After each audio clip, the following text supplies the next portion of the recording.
नमस्कार विद्यार्थी मित्रांनो, मॅथमॅटिकल लॉजिक या चॅप्टरमधील एक्सरसाइज 1.1 यातील पहिला प्रश्न आज आपल्याला या व्हिडिओमध्ये सॉल्व करायचा आहे। त्यापूर्वी थोडी बेसिक माहिती समजून घ्यायची आहे। पहा, मॅथमॅटिकल लॉजिक आपल्याला 12वीच्या सिलेबसमध्ये सर्वात सोपा चॅप्टर आहे। त्यातील आज आपल्याला एक्सरसाइज 1.1 चा पहिला प्रश्न सॉल्व करायचा आहे। त्यासाठी बेसिक माहिती समजून घ्यायची आहे। पहा, येथे आपल्याला या चॅप्टरमध्ये स्टेटमेंट खूप महत्त्वाचं आहे। स्टेटमेंट म्हणजे काय? पहा, स्टेटमेंट हे एक असर्टिव्ह सेंटेन्स असते। पहा, टाइप्स ऑफ सेंटेन्स 9वी 10वीला आपण इंग्लिश ग्रामरमध्ये टाइप्स ऑफ सेंटेन्स पाहिलेले आहेत। सेंटेन्सचे टाइप किती आहेत किंवा कोणते आहेत? पहा, हा एक टाइप पाहिलेला आपण असर्टिव्ह सेंटेन्स, असर्टिव्ह किंवा declarative assertive sentence. Assertive sentence कसे असतात? सपोज एक सेंटेन्स घेऊ आपण, मुंबई इज इन पंजाब। मुंबई पंजाबमध्ये आहे। हे एक सेंटेन्स आहे, बरोबर आहे, परंतु चुकीचं आहे। मुंबई महाराष्ट्रामध्ये आहे, पंजाबमध्ये आहे का? नाही। म्हणजे सेंटेन्स आहे परंतु चुकीचं आहे। आता दुसरा एक्झाम्पल घेऊ आपण, 4 इज an even number। हे काय आहेत? असर्टिव्ह सेंटेन्स आहेत, एक वाक्य आहे, बरोबर आहे। 4 इज an even number। 4 हा कसा आहे? इवन नंबर आहे। सेंटेन्स आहे परंतु कसा आहे? बरोबर आहे। पहा, असर्टिव्ह सेंटेन्सला आपण काय म्हणणार? स्टेटमेंट म्हणणार। असर्टिव्ह सेंटेन्स म्हणजे काय? स्टेटमेंट। जे असर्टिव्ह सेंटेन्स आहेत त्यालाच आपण स्टेटमेंट म्हणणार आहोत। तर स्टेटमेंट आपल्याला स्मॉल लेटर PQR यांनी दाखवायचे आहेत। स्टेटमेंट हे स्मॉल लेटर PQR यांनी दाखवायचे आपल्याला। पहा, हे चुकीचं आहे आणि हे बरोबर आहे। म्हणजे असर्टिव्ह सेंटेन्स एकतर खरे असतील किंवा खोटे असतील, बरोबर आहे। पहा, मुंबई इज इन पंजाब हे चुकीचं आहे आणि 4 इज ॲन इवन नंबर हे बरोबर आहे। जर स्टेटमेंट ट्रू असेल तर आपण त्याची ट्रूथ व्हॅल्यू, ट्रू असेल तर म्हणजे बरोबर असेल तर त्याची ट्रूथ व्हॅल्यू आपण कॅपिटल T ने दाखविणार। आता मुंबई इज इन पंजाब हे चुकीचं आहे, म्हणजे याची ट्रूथ व्हॅल्यू फॉल्स आहे।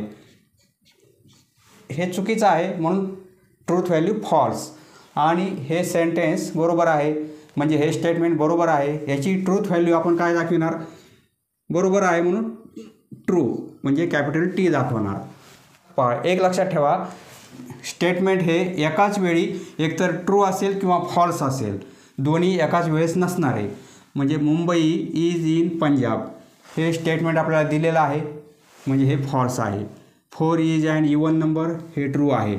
सपोज पहा, 4 + 2 = 6। पहा, हे तर एक्झाम्पल गणितचं झालेलं आहे। स्टेटमेंट आहे का? स्टेटमेंट आहे। त्याला आपण असं लिहू शकतो, 4 + 2 = 6। मॅथमॅटिकल इक्वेशन आहे परंतु आपण असं लिहिलेलं आहे म्हणजे हे काय झालेलं आहे? स्टेटमेंट झालेलं आहे। 4 + 2 = 6, बरोबर आहे। हे स्टेटमेंट आहे परंतु ट्रू आहे का फॉल्स आहे? 4 + 2 6 होतात म्हणजे हे ट्रू आहे। या स्टेटमेंटची ट्रूथ व्हॅल्यू काय आहे? ट्रू आहे। म्हणजे कसं आहे? पहा, 4 + 2 = 6 हे स्टेटमेंट आहे। It is a statement which is true, therefore it's truth value is T, capital T। 3 + 9 = 15 हे स्टेटमेंट आहे।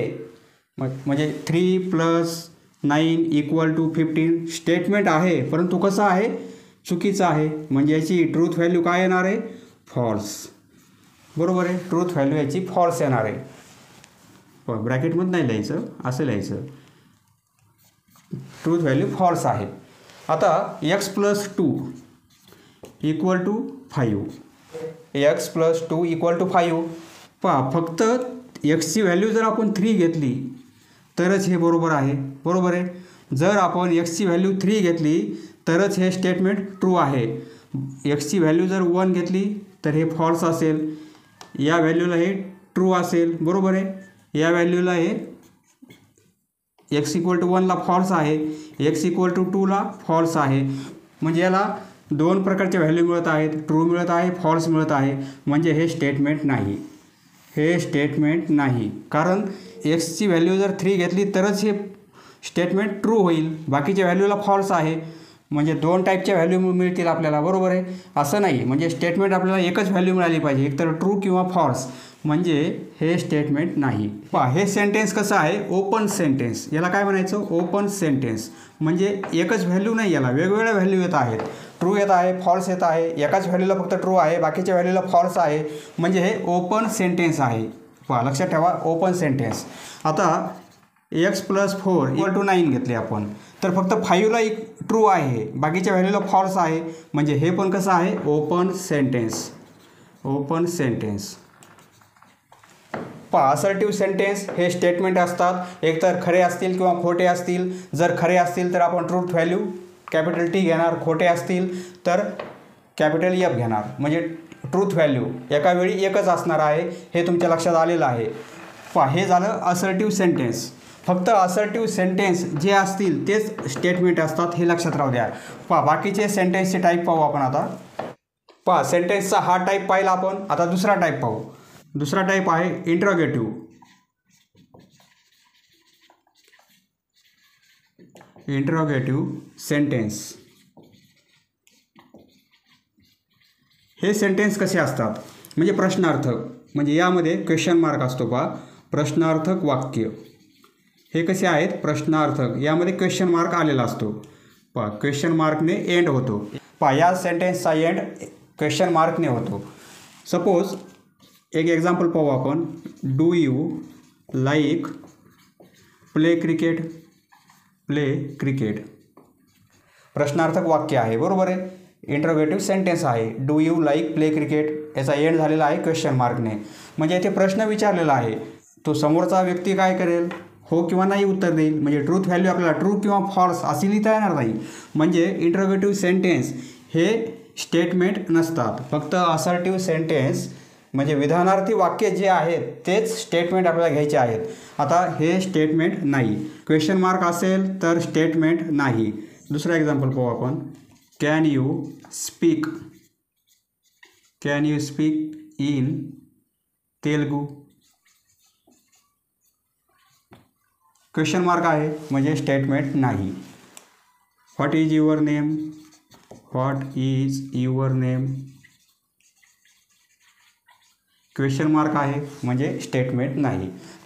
पहा सेंटेन्सचा हा एक टाईप पाहिला आपण. क्वेश्चन मार्क असेल तर इंट्रोगेटिव्ह सेंटेन्स, आणि इंट्रोगेटिव्ह सेंटेन्स हे स्टेटमेंट नसतात. इम्पेरेटिव्ह. इम्पेरेटिव्ह. इम्पेरेटिव्ह सेंटेन्सेस हे कसे असतात, आज्ञार्थी. याला म्हणतात, पहा मराठीमध्ये याला आज्ञार्थी वाक्य म्हणतात. इम्पेरेटिव्ह म्हणजे आज्ञा केलेली आहे. एकतर आज्ञा म्हणजे ऑर्डर असेल, समोरच्या व्यक्तीला ऑर्डर केलेली असेल, किंवा रिक्वेस्ट केलेली असेल, रिक्वेस्ट किंवा कमांड. कमांड असेल म्हणजे या टाईपचे सेंटेन्स असतील तर ते स्टेटमेंट नसतात. ऑर्डर केलेली आहे. Open the door. Open the door. Sit down. Please give me a book. Please give me a book. Order, request आणि कमांड असेल म्हणजे या टाईपचे एक्झाम्पल असतील तर ते सेंटेन्स स्टेटमेंट नसतात. पहा यांची ट्रूथ व्हॅल्यू आपल्याला ट्रूथ फॉल्स अशी लिहिता येत नाही. म्हणजे इम्पेरेटिव्ह सेंटेन्स म्हणजे आज्ञार्थी वाक्य हे आपले स्टेटमेंट होणार नाहीत. म्हणजे ऑर्डर, रिक्वेस्ट, कमांड या टाईपचे प्रॉब्लेम असतील तर ते स्टेटमेंट नाहीत. पहा पुढचा प्रकार आहे एक्सक्लामेटरी. एक्सक्लामेटरी सेंटेन्सेस म्हणजे काय, उद्गारवाचक. पहा आपल्या तोंडातून असे उद्गार निघतात. ओ गॉड. पण हा सिम्बॉल वापरतो, ओ गॉड, बरोबर आहे. एक्सक्लेमेशन मार्क आपण असा वापरतो. म्हणजे अशा टाईपचे सेंटेन्स हे काय आहेत, स्टेटमेंट नाहीत. Oh god, it's amazing, it's amazing असा सिम्बॉल वापरतो आपण, बरोबर आहे. म्हणजे एक्सक्लेमेशन मार्क वापरतो आपण. हे सेंटेन्स स्टेटमेंट नाहीत. किंवा what a beautiful, what a beautiful या टाईपचे एक्झाम्पल असतील तर ते पण स्टेटमेंट होणार नाहीत, कारण याची आपल्याला ट्रूथ व्हॅल्यू काहीच लिहिता येणार नाही. टाईप्स ऑफ सेंटेन्स आपण असर्टिव्ह सेंटेन्स पाहिलेले आहेत, ते स्टेटमेंट असतात, बरोबर आहे. नंतर इम्पेरेटिव्ह सेंटेन्स, इंट्रोगेटिव्ह सेंटेन्स आणि एक्सक्लामेटरी सेंटेन्स हे स्टेटमेंट नसतात. फक्त असर्टिव्ह सेंटेन्स हे स्टेटमेंट असतात. त्याला ट्रूथ व्हॅल्यू किंवा फॉल्स व्हॅल्यू असते. ट्रूथ व्हॅल्यू आपण कॅपिटल टीने दाखविणार आणि फॉल्स व्हॅल्यू असेल तर आपण कॅपिटल एफने दाखवणार.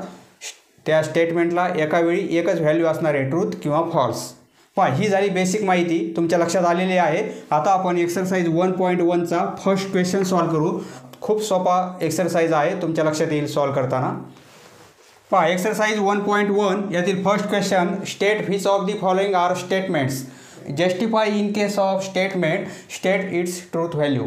हे स्टेटमेंट आहेत का आपल्याला ओळखायचं आहे, आणि जर स्टेटमेंट असेल तर आपल्याला त्याची ट्रूथ व्हॅल्यू काय आहे ती पण लिहायची आहे. पहिला प्रश्न, 4 + 5 = 13 स्टेटमेंट आहे, बरोबर आहे. स्टेटमेंट आहे, परंतु कसं आहे, चुकीचं आहे. 4 + 5 9 होता, 13 आहे, म्हणजे हे चुकीचं आहे. म्हणजे हे स्टेटमेंट आहे परंतु कसं आहे, चुकीचं आहे. म्हणजे आपण त्याची ट्रूथ व्हॅल्यू फॉल्स लिहिणार. इथे लिहिणार आपण it is a statement, it is a statement. हे स्टेटमेंट आहे व्हिच इज फॉल्स, परंतु कसं आहे, फॉल्स आहे. Which is false, hence false असल्यामुळे हेन्स इट्स या स्टेटमेंटची truth value is false. Truth value कशी आहे, फॉल्स आहे, म्हणजे कॅपिटल एफ. x - 3 = 14. आता एक्सची फक्त 17 व्हॅल्यू घेतली, 17 - 3 तरच 14 होतील, बरोबर आहे. म्हणजे फक्त 17ला हे इक्वेशन बरोबर आहे, बाकीच्या व्हॅल्यूला चूक आहे. म्हणजे येथे आपल्याला पर्टिक्युलर ट्रू किंवा फॉल्स अशी व्हॅल्यू लिहिता येणार नाही. फक्त एका व्हॅल्यूला ट्रू आहे, बाकीच्या व्हॅल्यूला फॉल्स आहे. म्हणजे हे ओपन सेंटेन्स आहे. हे कसं आहे, ओपन सेंटेन्स, हे स्टेटमेंट नाही. त्यामुळे ओपन सेंटेन्स असल्यामुळे हे स्टेटमेंट नाही. It is not a statement, not a statement. Statement नसल्यामुळे त्याला ट्रूथ किंवा फॉल्स व्हॅल्यू येणार पण नाही. It is not a statement, it is open sentence. Close the door. Close म्हणजे समोरच्याला ऑर्डर केलेली आहे, बरोबर आहे. हे कसं आहे, इम्पेरेटिव्ह सेंटेन्स, त्यामुळे हे पण सेंटेन्स नाही. It is not a statement, हे पण स्टेटमेंट नाही. It is not a statement. 0 is a complex number. 11वीला आपण पाहिलेला आहे कॉम्प्लेक्स नंबर या चॅप्टरमध्ये. 0 हा कॉम्प्लेक्स नंबर आहे. कॉम्प्लेक्स नंबरचा जनरल फॉर्म a + bi, बरोबर आहे. म्हणजे 0 = आपण असं लिहू शकतो, 0 + 0i. हा इमेजिनरी नंबर, त्याची व्हॅल्यू किती असते, रूटमध्ये -1 आयची व्हॅल्यू, बरोबर आहे. म्हणजे येथे रूटमध्ये -1 आपण पुट केले, -1 0 × म्हणजे हे काय होतील, झिरोच होतील. म्हणजे 0 हा कॉम्प्लेक्स नंबर आहे, हे स्टेटमेंट बरोबर आहे, बरोबर आहे. म्हणजे हे स्टेटमेंट आहे आणि ते बरोबर आहे. त्याची truth value capital T. It is a statement, हे स्टेटमेंट आहे. It is a statement which is true, आणि ट्रू आहे, which is true. Hence true असल्यामुळे hence it's truth value, truth value is T. Please get me breakfast. Please word आला तर काय आहे, imperative, बरोबर आहे. म्हणजे रिक्वेस्ट केलेली आहे. प्लीज वर्ड असेल तर ते स्टेटमेंट होत नाही. It is not a statement, it is not a statement. स्टेटमेंटच नाही आहे, त्यामुळे ट्रूथ व्हॅल्यू लिहिण्याचा प्रश्नच येत नाही. Congruent triangles are similar. Congruent triangle हे सिमिलर असतात, बरोबर आहे. हे कॉन्ग्रंट ट्रायंगल आहेत. सपोज दोन ट्रायंगल कॉन्ग्रंट आहेत तर ते सिमिलर पण आहेत. स्टेटमेंट आहे आणि ट्रू आहे. पुढे लिहिणार आपण it is a statement. It is a statement हे स्टेटमेंट आहे विच इज ट्रू आणि ते ट्रू पण आहे. Which is true. Hence it's truth value. Hence it's truth value is T. X square equal to X. पहा प्रत्येक व्हॅल्यूला हे satisfy होईल का? नाही होणार. एक्सची व्हॅल्यू जर आपण 4 घेतली तर 4 स्क्वेअर इक्वल टू 4 शक्य आहे का? नाही. म्हणजे ओपन सेंटेन्स आहे. फक्त 1ला इक्वल होईल. 1 स्क्वेअर इक्वल टू 1. एक्सची व्हॅल्यू 1 घेतली तर हे सॅटिस्फाय होत आहे. बाकीच्या व्हॅल्यूला सॅटिस्फाय होणार नाही. त्यामुळे आपण काय लिहू? It is not a statement. हे स्टेटमेंट नाही. स्टेटमेंटच नाही आहे त्यामुळे ट्रूथ व्हॅल्यू लिहिण्याची गरज नाही. पहा पुढचे एक्झाम्पल सॉल्व करू आपण. A quadratic equation can not have more than 2 roots. पहा क्वाड्रॅटिक इक्वेशनला 2पेक्षा जास्त रूट नसतात. याप्रमाणे आपल्याला सेंटेन्स दिलेला आहे. बरोबर आहे. म्हणजे हे स्टेटमेंट आहे कारण क्वाड्रॅटिक इक्वेशनला 2च रूट असतात. बरोबर आहे. आणि स्टेटमेंट आहे आणि ट्रू आहे. पहा पुढे लिहिणार आपण it is a statement which is true. It's truth value is T. म्हणजे स्टेटमेंट आहे त्याची ट्रूथ व्हॅल्यू काय आहे? टी आहे. पहा पूर्ण सेंटेन्स लिहा तुम्ही. Do you like mathematics. पहा इथे क्वेश्चन मार्क आहे म्हणजे इंटरोगेटिव्ह सेंटेन्स आहे. हे स्टेटमेंट नाही. पाहायचं पुढे आन्सर लिहिणार आपण it is not a statement. The sun sets in the west. सूर्य पश्चिमेला मावळतो. बरोबर आहे. स्टेटमेंट आहे आणि ट्रू आहे. याचा आन्सर कसं लिहिणार आपण? It is a statement which is true. Hence it's truth value is true किंवा capital T. All real numbers are whole numbers. पहा all real numbers are whole numbers चुकीचं आहे. म्हणजे स्टेटमेंट आहे परंतु चुकीचं आहे. जर आपल्याला असं दिलं असतं all whole numbers are real numbers तर ते ट्रू झालं असतं. परंतु येथे काय आहे? All real numbers are whole numbers. पहा स्टेटमेंट आहे परंतु चुकीचं आहे. येथे लिहिणार आपण it is a statement. It is a statement not true म्हणजे false. Hence it's truth value. False value असं नाही लिहायचं. Truth value. पहा फॉल्स असेल तरी आपण ट्रूथ व्हॅल्यू म्हणणार आणि ट्रू असेल तरी ट्रूथ व्हॅल्यू म्हणणार. त्याची ट्रूथ व्हॅल्यू फॉल्स आहे. म्हणजे फॉल्स व्हॅल्यू असं नाही म्हणणार आपण. Truth value. फॉल्स जरी असेल तरी ट्रूथ व्हॅल्यू हा वर्ड आपण यूज करणार. Hence it's truth value is false. Can you speak in Marathi. पहा क्वेश्चन मार्क आहे. इंटरोगेटिव्ह सेंटेन्स आहे. हे स्टेटमेंट नाही. पुढे लिहिणार it is not a statement. It is not a statement. हे स्टेटमेंट नाही. आपल्याला इथे इक्वेशन दिलेलं आहे परंतु या व्हॅल्यूला कसं आहे आपल्याला चेक करायचं आहे. X square minus 6x minus 7 equal to 7. जर एक्सची व्हॅल्यू आपण 7 पुट केली तर 49 मायनस हे 42 मायनस 7 इक्वल टू 0 होईल का? 49 मायनस 49 इक्वल टू 0 म्हणजे 0 इक्वल टू 0. म्हणजे एक्सची व्हॅल्यू जर 7 पुट केली आपण तर इक्वेशन सॅटिस्फाय होत आहे. ही कंडिशन आपल्याला दिलेली आहे परंतु बरोबर आहे. बरोबर आहे. म्हणजे आपण काय लिहिणार it is a statement which is true. Hence it's truth value is T. The sum of cube roots of unity is 0. पहा 11वीला आपण कॉम्प्लेक्स नंबर्स या चॅप्टरमध्ये पाहिलेलं आहे. The sum of cube roots of unity म्हणजे काय? 1 plus omega square equal to 0. हे equation आपण पाहिलेलं आहे कॉम्प्लेक्स नंबरमध्ये. म्हणजे इथे आपल्याला काय दिलेलं आहे? The sum of cube roots of unity हे 0 असते. बरोबर आहे. म्हणजे हे स्टेटमेंट आहे आणि ट्रू आहे. त्याची ट्रूथ व्हॅल्यू काय आहे? कॅपिटल टी आहे. पहा पुढे सेंटेन्स लिहा तुम्ही. It is a statement which is true. Hence it's truth value is T. पहा इट रेन्स हेवीली. स्टेटमेंट होईल का? होणार नाही. कारण पाऊस कसा पडत आहे, खूप जास्त पडत आहे. आता माझ्या दृष्टीने तो जास्त आहे, इट रेन्स हेवीली. परंतु एखादा व्यक्ती म्हणेल नाही नाही काहीच पाऊस जास्त पडला नव्हता, म्हणजे पाऊस जास्त नव्हता, यापेक्षा जास्त पडतो. म्हणजे पर्सन टू पर्सन हे डिसिजन कसं होत आहे, चेंज होत आहे. इट रेन्स हेवीली म्हणजे हे ओपन सेंटेन्स आहे, हे स्टेटमेंट होणार नाही. पहा इथे लिहिणार आपण it is not a statement. It is not a statement, हे स्टेटमेंट नाही. पहा तुम्ही अक्षर समजून घ्या. येथे दिलेले सेंटेन्स कोणतं सेंटेन्स हे स्टेटमेंट आहे हे आपल्याला ओळखता आलं पाहिजे आणि ते ट्रू आहे का फॉल्स त्याची ट्रूथ व्हॅल्यू लिहिता आली पाहिजे. पहा याप्रमाणे आपण एक्सरसाइज 1.1 मधील फर्स्ट क्वेश्चन सॉल्व केलेला आहे. समजले मित्रांनो? धन्यवाद. पुढील व्हिडिओ पाहण्यासाठी चॅनल सबस्क्राईब करा. धन्यवाद.